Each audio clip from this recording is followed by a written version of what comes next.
Hello, I am Leron Bramwell. Thanks very much for joining us. We continue to look at government's first year in office.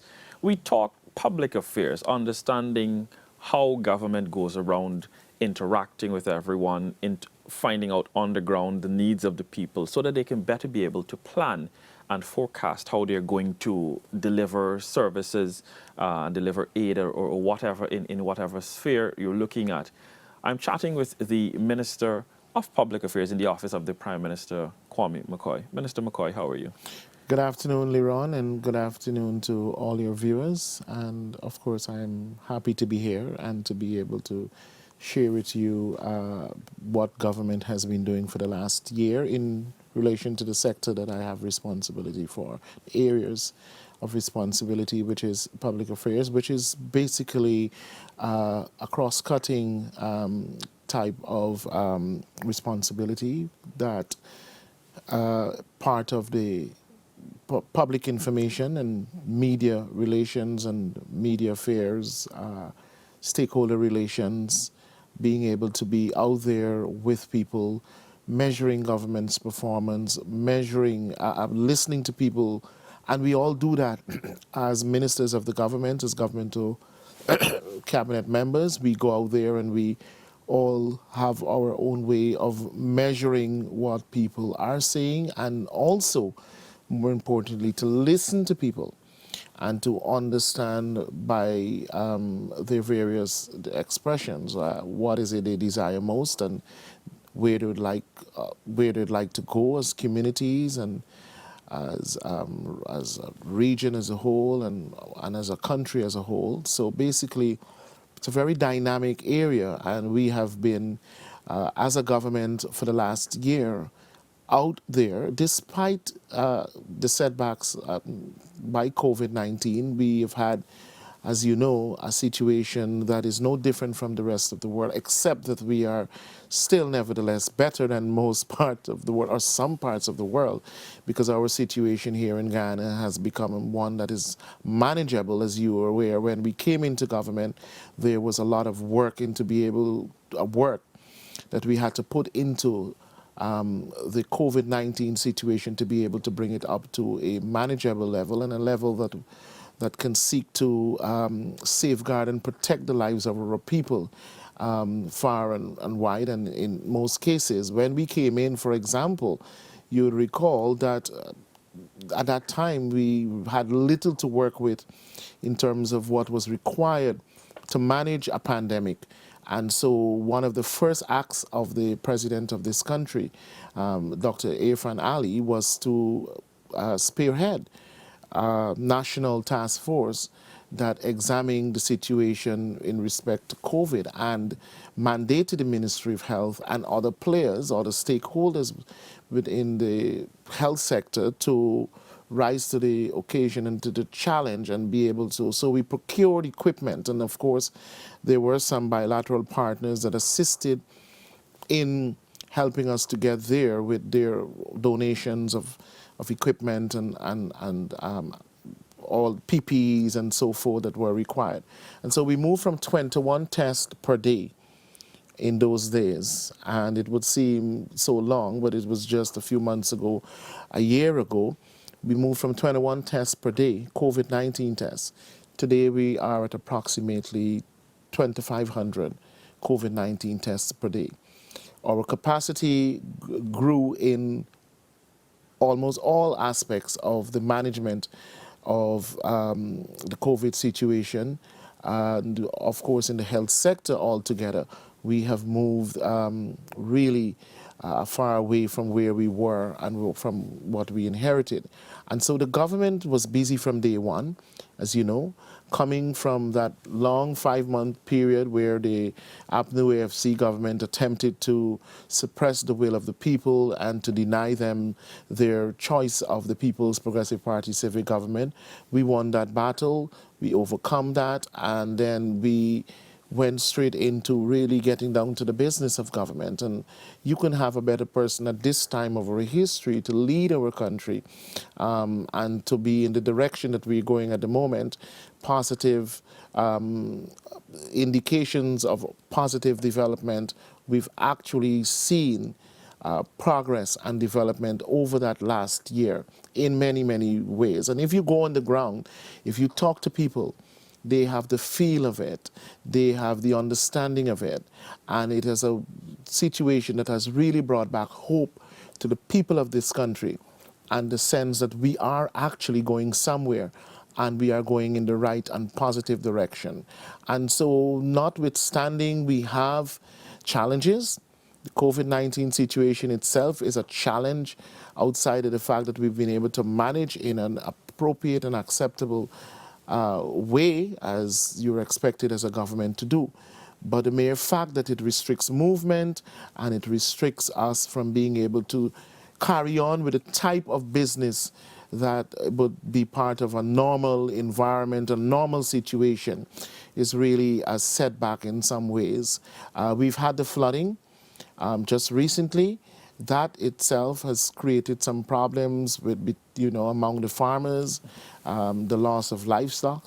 Thank God there's been no report of people losing any life or as a result of the flood situation. But people lost their livestock, they lost property in some ways. But we responded immediately. We went on the ground within the first 6 hours of the rainfall. We were out there. We were in the communities, the villages, measuring the impact already, because it was an intense rainfall and of course coupled with high tides, and it was an unusual situation. And so the government was on the ground from day one. And that's how governments that really care about people respond. And that's how we ought to be as a government. And so we have been very busy, and we have set a record in this country that is impressive by any measurement, and is one that we have to be able to keep and to keep building on as a government. And all across this country, there are people who know and understand and feel that the People's Progressive Party civic government is certainly going in the direction of positive development. Key to talking about all of that is where your ministry comes in, what you coordinate, the information, getting the information flow out there, getting the information to all parts of the country, and even outside of the borders, because of course you communicate, and Guyana is no longer just Guyana. There's diaspora and there's everybody else outside there. Looking at the task at which you have, how would you rate it in terms of, are you satisfied with what your ministry has been able to achieve in terms of getting the message out, or have you identified some other areas that can be worked on to be more effective in getting that? Definitely, there's a lot more to be done for us to, first of all, if you examine the area that I'm responsible for, and of course this involves public information and part of the communication sphere, and indeed there's a lot more that could be done. And first of all, if you look at how communication is done these days, we have had, as a government, worked in ways that have been more a lot traditional in terms of the dissemination of information, but at the same time there are the aspects that are modern in social media, etc. We've been able to handle that and to manage that and to make sure that it works to our advantage. However, there are a lot of other things that needs to be done, and it is dependent on so many things. And so, we inherited a terrible situation in terms of what actually was left for us to deal with overall in the country and in the communication, or the state media rather.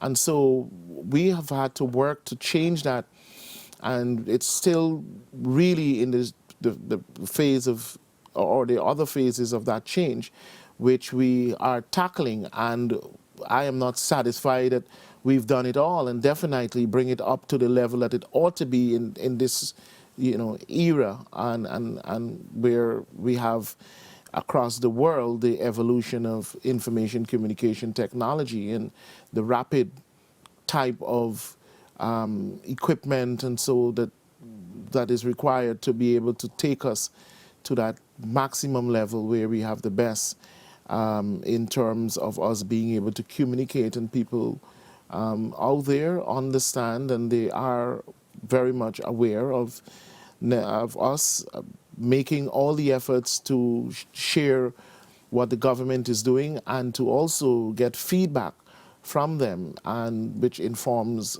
our policy and direction and also programs and all of this part of the manifesto promises as well. So there's a lot of work still to be done. And I know that with the government's commitment to making sure that our society move in a way that is in keeping with the expected standards in all the various areas, that the information sector will so equally move upward in terms of taking care of the needs and the expectations of the people. So there's a lot of work still to be done, Leron, and nevertheless, we have been working I've been working for all these months, a lot of systemic issues, being able to, for people, first of all, to understand that first of all, there, in many cases, no systems really existed for managing the various aspects of the state media. Poor, and I'm not blaming the staff in many cases for this type of situation.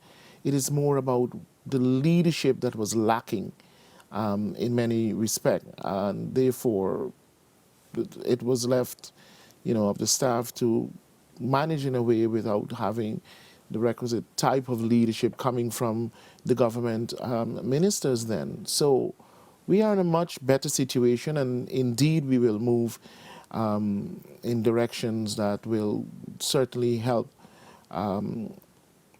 better the situation as it is. You talk about that and improving the sector, therefore one can expect, and the work may have started and will continue in terms of changes to policies that you mentioned, systems, changes to policies to govern the state sector, like the GNBA.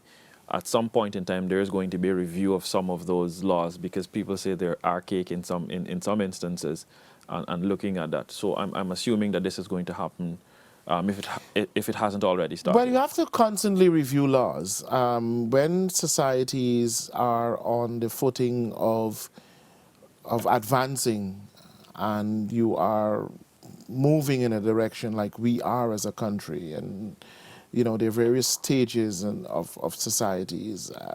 Guyana definitely is one of those societies growing in many ways, and with oil and gas, we'll be required to raise the standard even higher in many respects, because you'd have a lot of tourists, visitors. The world is looking at us, and we have to be able to live up to the expectations of people and visitors, etc. So yes, we have to constantly review laws, not only in the communication area, but laws in general, because as societies develop, you need to change laws. So yes, definitely. A lot of what has to be done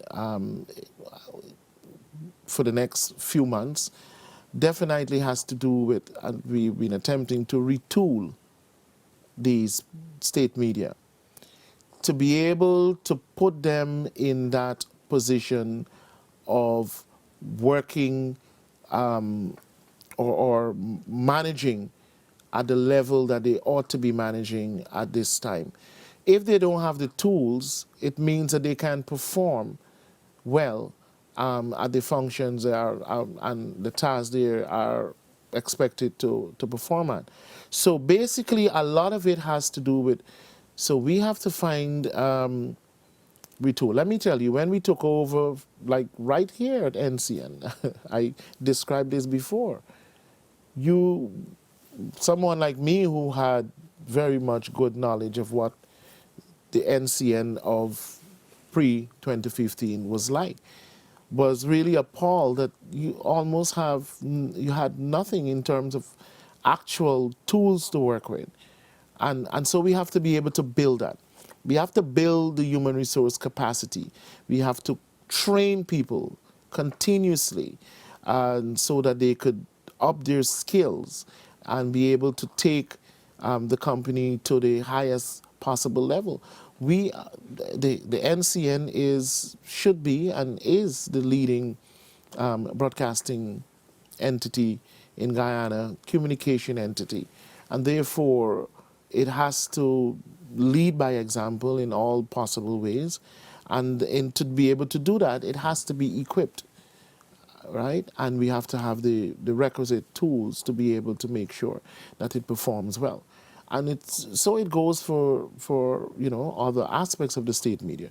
So a lot of it is to look at retooling, to train, to put a lot of the systems back in place so that we would have, you see, once you have good systems, you would have good functions. And therefore, we have to be able to put those systems back in place. And a lot of it has to be with the most modern type of operation and techniques.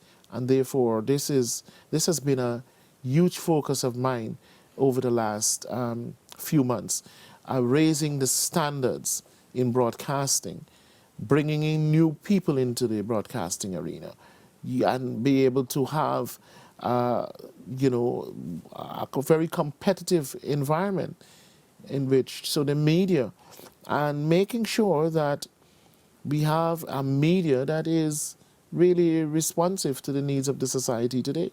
And so we have had many hours of putting in work to actually effect the type of changes that are required Within the state. this Interesting. area. I'm glad that you spoke about that. But Minister, as we wrap it up, you mentioned one thing earlier that we haven't touched on. Your ministry meeting with the stakeholders, the people on the ground, the different sectors.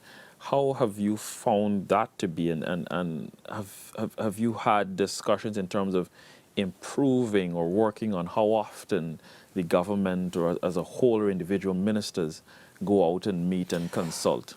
Well, there's no blueprint for that, Leron, and the type of government we have a very responsive government, a government that is the government ministers, interactive, outgoing. We always on the ground. We don't sit from our offices and make things happen only. We are actually in the fields. We are actually delivering to people the goods and services that they all expect us to deliver on.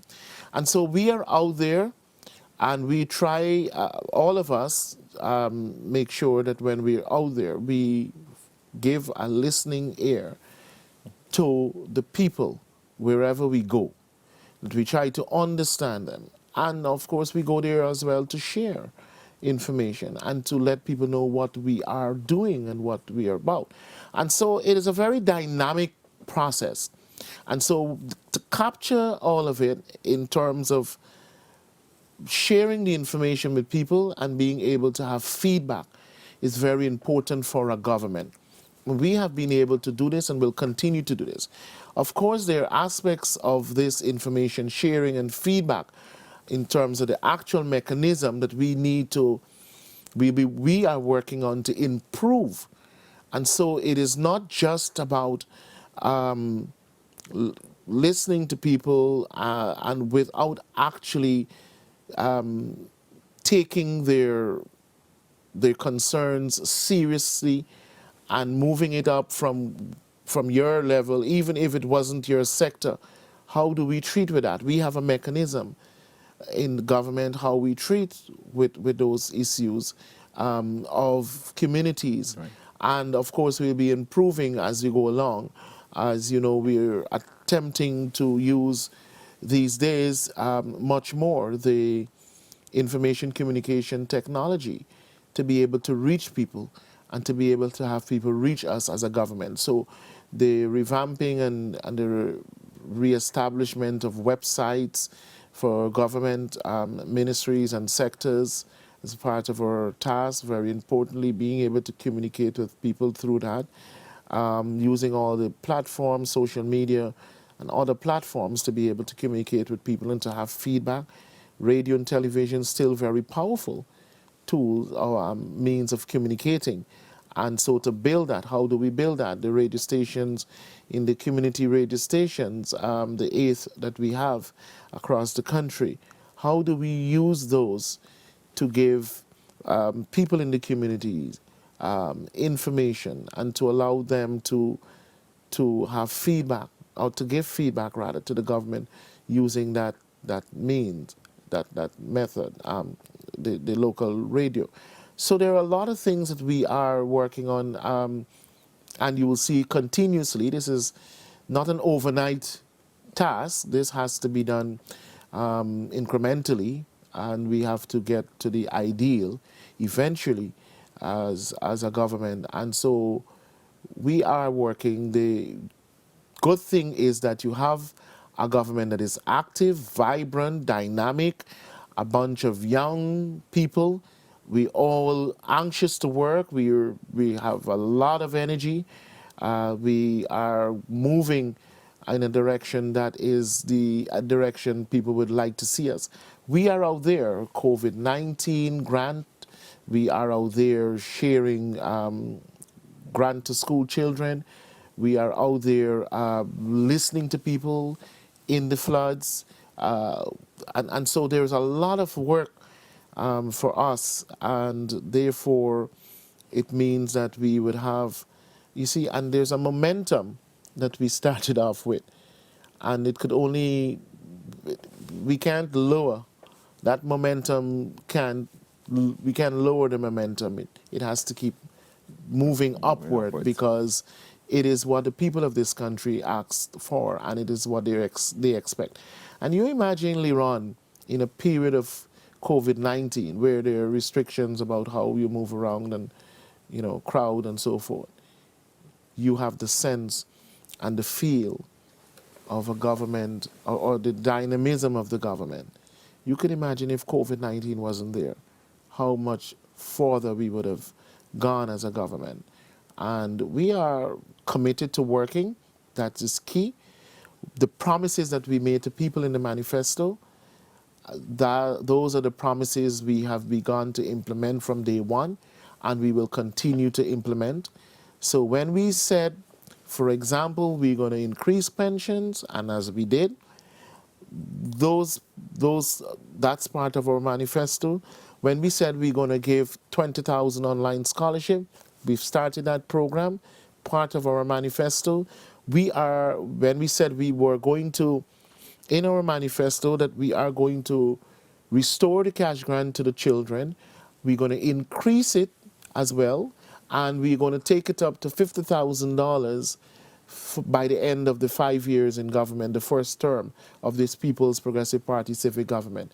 And we are on the roll with that, because we've restored it so far, we've increased it, and you know that the children around this country, the parents, are right now collecting $19,000 as a cash grant to their children, and therefore it goes a far way in helping them with the situation that many of them face because of COVID-19 and other hardships. And it is part of our commitment as a government, and the joy as a government to be able to share this grant with our parents to really ease their burden. Some say, like the opposition, that is a waste of money. We have no apology for spending this money on our children and our children's education. As you know, education is power, and as you know, once our children are educated, it gives them great possibilities for the future, and therefore it is something that we have no apology for.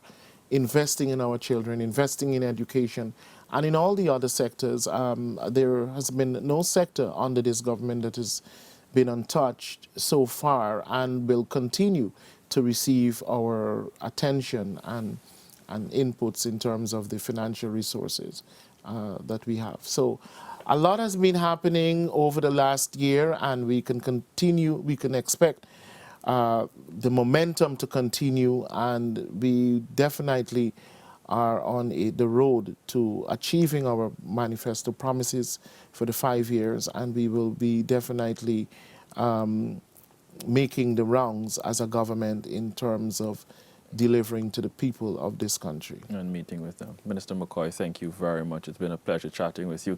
We've been chatting with the Minister of Public Affairs in the Office of the Prime Minister, Kwame McCoy. I'm Leron Brummel. Thanks very much for joining us, looking at government's first year in office. Be safe.